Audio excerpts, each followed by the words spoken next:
My name is Raymond Johnson, and I'm turning 28 this year. I work in sales at a well-recognized major corporation. I think my sales performance is pretty decent. It's a result of me pushing myself hard at work since I never really exerted myself in anything else. My mother passed away last year. My father left because of divorce when I was too young to remember him. But since my mom passed, I've been feeling unmotivated.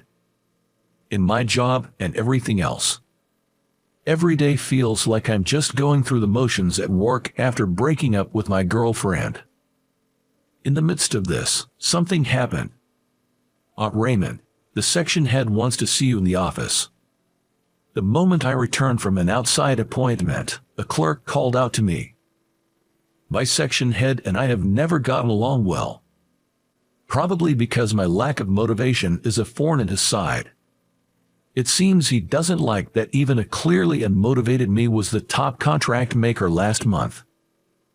It's a hassle dealing with him since he picks fights over the smallest things. It's Raymond here. May I come in?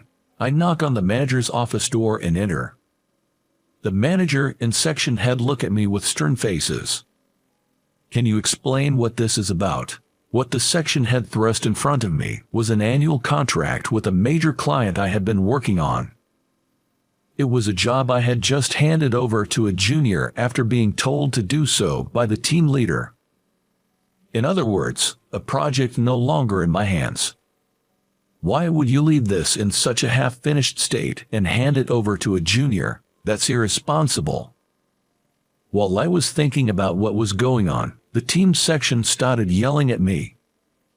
He thinks that by yelling and intimidating, he can get his way. It's clear that the section head, who seems to be under this misunderstanding, wants to shift all the blame for this failure onto me. His words are nothing but criticisms of me. I think the section head probably wanted to claim this contract as his own success after it had passed from me to the junior. The evidence for this is that the junior came to me just the other day saying he felt like his job had been stolen. If successful, it would be his credit. If it failed, he could eliminate me, a thorn in his side. Pretty cunning. I held my silence as my supervisor continued to berate me. The manager just watched silently. In the end, he handed me my transfer notice. You're being transferred. The new assignment was a secondment to a client's factory. In other words, a demotion. I was so tired, I just took the notice without any objections. Then I checked where I was being transferred to and exclaimed, "Alaska, isn't it freezing there?" My comment, breaking the silence, made a vein on the manager's forehead twitch. "Is that all you have to say?" After that, the manager lectured me for an hour and a half. "Man, being seconded at this time of year, what the hell did you do?" The factory manager, holding the transfer notice, said this with a laugh when he came to greet me. Well, it was an obviously awkward timing for a transfer. Anyone would suspect that I messed up something. The post I was assigned to was a factory located in the suburbs of Anchorage, Alaska. I'm from LA and really hate the cold. Even though it's the south of Alaska, it's still cold for me. Even though summer was almost here, there was no sign of it at all. I look forward to working with you. I've heard that I will be in charge of general affairs. I'm from a sales background, so I'm counting on your guidance and strict instruction. As I entered the office and bowed deeply, everyone greeted me with warm applause. I remember feeling relieved and my shoulders relaxing at their response. The company housing provided for me was a room in an old apartment building. I hear there are many students and workers who are away from home living here. There was a young man living in the room next to mine. We've only exchanged greetings a few times, but he always seems to be with a different girl, so I guess he's quite a player. The apartment is on a hill, and you can see the sea in the distance. At night, the city lights are beautiful, and opening a can of beer while looking at the view from the balcony after work became my blissful moment. Today, as I was walking up the hill to return to the apartment, I passed by several children carrying paper lanterns. It was that brief time between sunset and twilight. I felt as if I'd slipped into a different dimension. Spotting a large bamboo decoration in the playground of the daycare halfway up the hill, I finally realized that today is July 7th, the day of the Star Festival. I guess the children are going to a festival. Thinking that, I unlocked the door to my apartment. Loosening my tie, I headed straight to the fridge to grab a can of beer. Then I went straight out to the balcony and opened the beer. There were paper lanterns swaying here and there on the hill. I could hear the children singing something on the wind. Tassels on bamboo, it's the Star Festival. It sounded like a children's song I've never heard before, and it had a strange feel to it. Learning little by little about the unknown aspects of this land isn't so bad. For the first time since my transfer, I thought something like that. At that moment, someone knocked at my door. I didn't know anyone well enough in this place to visit me. Thinking it must be the factory manager or the landlord, I opened the door without checking the intercom monitor. Standing in front of the door was a beauty in a robe. She was wearing a navy and white robe and holding a paper lantern. She sang the song the children had been singing earlier in a shy, quiet voice while looking down bashfully. "Bamboo for the Star Festival, let's celebrate. I need a candle, please." The next moment, she wraps her arms around my neck and buries her face in my chest. I hope she'll forgive me for instinctively wrapping my arms around her waist when embraced by a beauty in a robe whom I'd just met. "I want more than just a candle, I want your best," she whispers in a slightly husky voice, and I'm taken aback. But she's definitely not someone I know. For her honor, I had to say something, and I called out, "I think you've got the wrong guy." My voice ended up being louder than I intended, but I was nervous too, so I hope she'll forgive me. "Aren't you, Jack?" Startled by my voice, she lifted her head and for the first time, really looked at my face.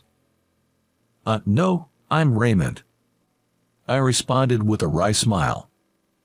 Apparently, she mistook me for her boyfriend. Her face turned beet red in an instant. From this close, I could see the long eyelashes outlining her wide-open eyes tremble. I'm so sorry.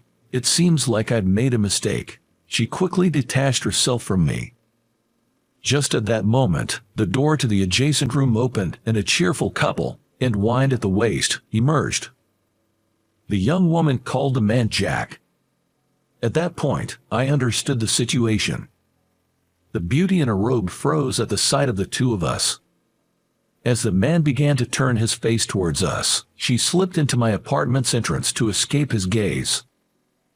Pushed by her momentum, I fell back into my own front door. What a twist of fate.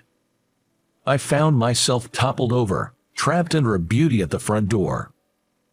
In this state, I silently waited as the sounds of footsteps from the adjacent room faded away.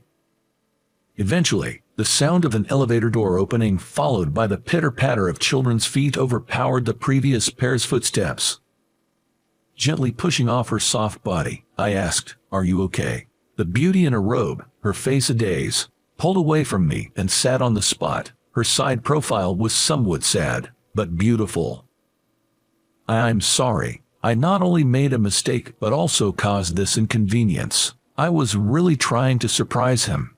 She tightly gripped her robe and lowered her head, repeatedly apologizing to me. A single tear dropped onto the back of her clenched hand.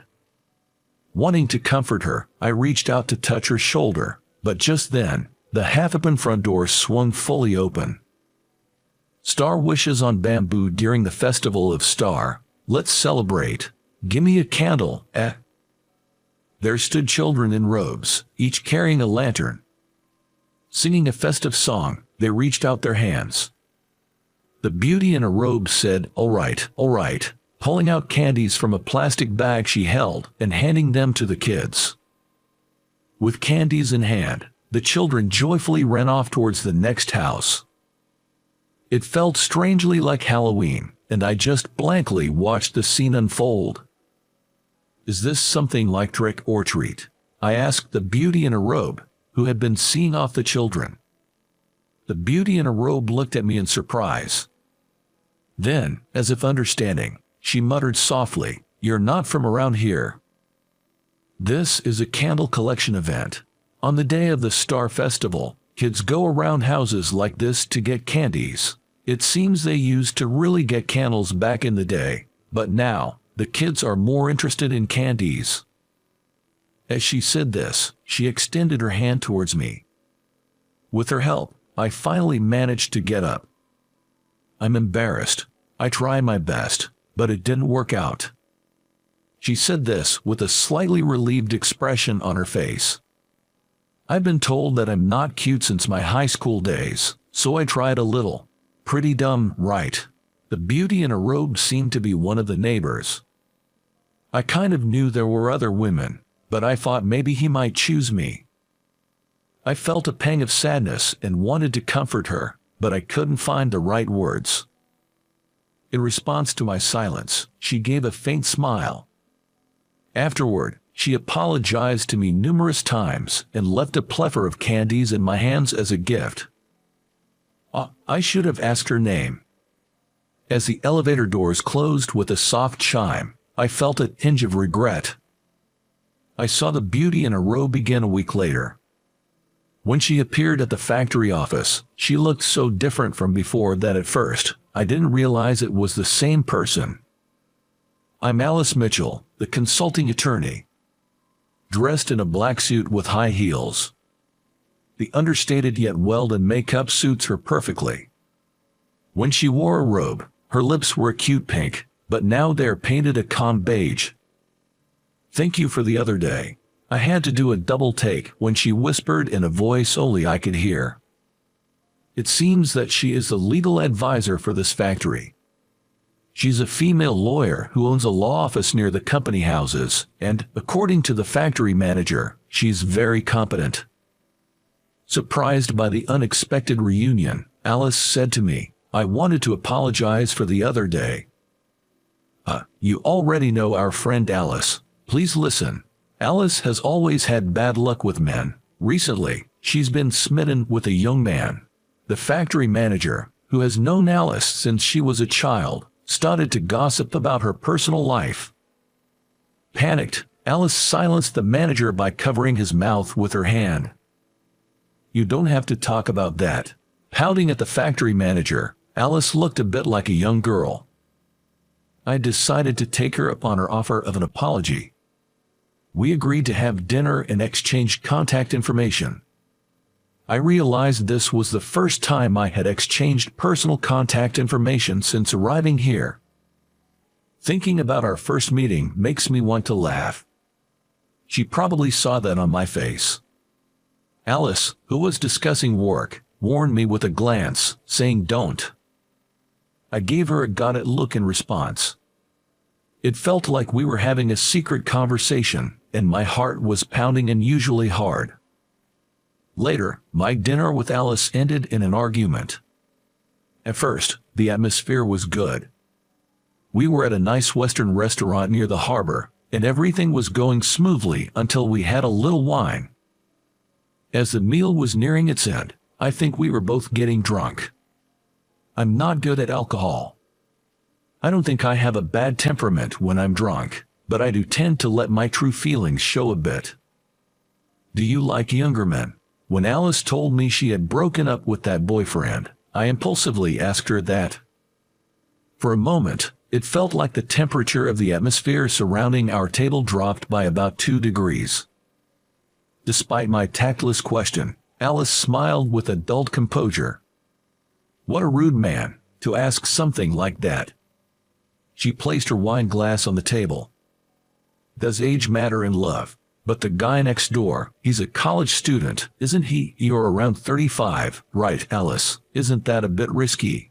The day after the commotion, I ran into the neighbor in the elevator and had a brief chat. I was surprised when I heard that he was still a college student. I'm only 32.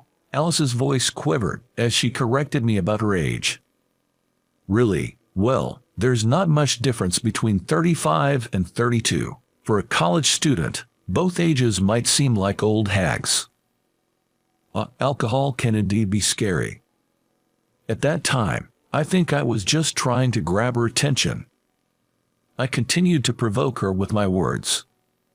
Regretting it when you're sober doesn't do any good. Right, I'm an old hag, but there's a big difference between 32 and 35. What? In what way? At that point, Alice's patience snapped. She stood up from her chair, glaring at me. If you round up, there's a big difference between 30 and 40, you idiot. That's where my memory cuts off. Apparently, I was hit on the head with a baguette. That night, I learned the hard way that even hard bread can be a deadly weapon. Since that night, Alice has been giving me the cold shoulder. She has a law office near my housing complex, and every time she sees me on her way back, she pointedly looks away. I want to make amends, but I can't seem to find the right opportunity. Half a year after I was transferred to the factory, I heard that my former colleagues from the main office were planning a trip to Anchorage. A former colleague contacted me and suggested meeting up. They apparently plan to visit this factory. Although I look forward to seeing my old colleagues, hearing that the former manager will also be coming half ruins the excitement. A few days later, the group from the main office arrived in Anchorage for their trip. They also came for a tour of our factory, which is one of their suppliers. It was nice to see my old colleagues again, unchanged, and even being asked for work advice. Everyone at the office was amazed to see me, who usually only handles attendance at the factory, giving advice to the elite from the main office. Hey, you're surprisingly reliable, Raymond. Why were you transferred here? The factory manager kindly brought me some iced tea when things finally calmed down. There were various reasons, I replied vaguely. Alice was also at the office that day, and I could feel her curious gaze. Hey, Raymond, come here. The one calling me over so arrogantly was my former manager. He was gesturing for me at the office entrance. With a heavy sigh, I got up and responded to his beckoning. It's been a while, thanks for the other day. A greeting laced with a hint of sarcasm, the former section head made a face of displeasure. He seemed to be aware of what he did. You haven't told anyone, right? I nodded in response to the manager's words. When I was transferred here and left the main office, the section head called me in and said the same thing. I was fed up with him going on and on about how it might have been his mistake, but at the end of the day, it was my fault for handing over the client to my junior. You may have forgotten, but you were the one who ordered me to hand over the client to my junior, right? And I heard you were the one who mentored the junior. The manager, not expecting a comeback from me, looked surprised. He hurriedly said, You're talking too loud. So you do realize it'd be a problem if someone overheard. The section head looked ridiculous as he panicked, and I couldn't help but feel amused. I don't need a boss who sets up his own subordinates and then gloats about it. Anyway, that contract mess was your fault. It's got nothing to do with me, you understand, right? As my coworkers, who finished the tour, began to gather near the office, the section head wrapped up the conversation unilaterally. I let out a big sigh as I watched him rejoin the main company's circle. Seems like I still have some lingering feelings for the headquarters. Reconnecting with old colleagues and being stimulated probably contributed to that. There was a part of me that felt sad about not being able to return to that circle. I didn't mean to listen, but Alice stood behind me and seemed to have been there for a while. She seemed to have overheard my conversation with the section head. Still, she said, mistakes should be corrected. It's all in the past. I've come to terms with it. I didn't want to deal with this issue again, so I made a non-committal reply. Alice looked at me with a troubled expression. After studying my face for a moment, she let out a small sigh. "Do you realize what kind of face you're making? It's like you're unbearably sad. Why don't you be honest? I don't want to see that face of yours, Raymond." I hurriedly touched my face as Alice pointed it out. I felt embarrassed to have been seen in that state. Pretending to have given up while still having regrets is the most uncool thing. I'm really uncool, pretending not to have any lingering feelings. As I covered my trembling mouth with my hand, I admitted my true feelings to Alice. I felt like I couldn't lie to her. "It's not uncool. It's not shameful not to give up on what you want. Let's reclaim your place. I'll help you." Alice said those encouraging words while looking straight into my eyes. "Thank you." As I bowed my head, she replied, "Leave it to me," with a smile. Then began a series of hectic days. With the cooperation of my old colleagues, I collected evidence of the manager's wrongdoing. It turned out that not just me, but other colleagues had also been blamed for his mistakes or had their achievements stolen. The accusations kept piling up. We sought out every illegal aspect. Thanks to Alice's efforts, the documentation for accusing the manager was prepared quickly. "You're surprisingly popular, despite being the kind of person who'd say such terrible things to me." Looking at the petition for my return to the headquarters collected by my former colleagues, Alice murmured in surprise. It seemed that she had not forgiven me for what happened that night. "I'm really sorry about that time. I was nervous and drank too much. That night, I got too drunk because I was nervous about being alone with Alice." She laughed, nervous about being with an old woman like me. Her eyes seemed to see right through me. Taking a deep breath, I turned to face Alice. "That day, I really wanted to make a move on you, but I just couldn't say it." At my words, Alice gave a satisfied smile. Then she cut the conversation short with, "We'll continue this later." It seemed my confession had fallen on deaf ears. Then, the accusation at the head office was successful. As soon as I contacted Alice, she kept repeating "I'm glad" with obvious joy. Now I can return to the head office. That's good news, isn't it? I could hear a hint of sadness in Alice's voice coming from my phone. With that, I made up my mind. I decided to jump on the last flight to Anchorage. I couldn't wait to see Alice's face again. I took a taxi from the airport and rushed to Alice's law firm.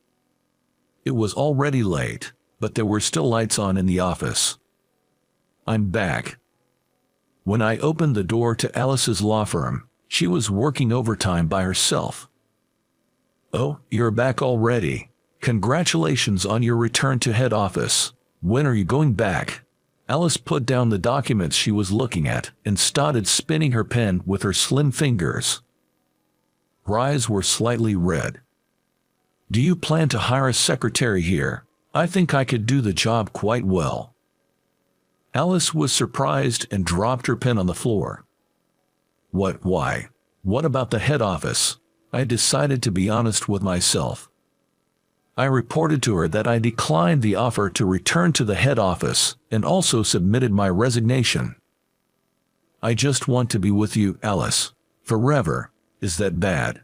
There's no reason that would be bad." Her response was faint. For the first time in my life, I realized the importance of being true to myself, and I think she taught me that. Struggling to achieve the future you desire is nothing to be ashamed of. "Oh, but I can't hire you here. Send your resume to the factory manager." I didn't miss her ears turning red as she suddenly switched to a businesslike tone. My future is forever with her. The future I desire is one where she's always by my side. And I'm willing to make any effort to achieve it.